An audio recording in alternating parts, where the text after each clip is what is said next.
उमापतिं सुरगुरुं वन्दे जगत्कारणं वन्दे पन्नगभूषणं मृगधरं वन्दे पशूनां पतिं वन्दे सूर्यशशाङ्कवलिनयनं वन्दे मुकुन्दप्रियं वन्दे भक्तजनाश्रयं च वरदं वन्दे शिवं शङ्करम् ॐ मृत्युञ्जयाय रुद्राय नीलकण्ठाय शम्भवे अमृतेशाय शर्वाय महादेवाय ते नमः।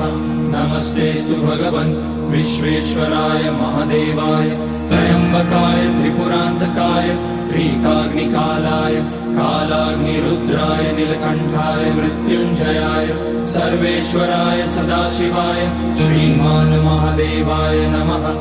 ॐ नमः शम्भवाय च मयोभवाय च नमः शङ्कराय च मयस्कराय च नमः शिवाय।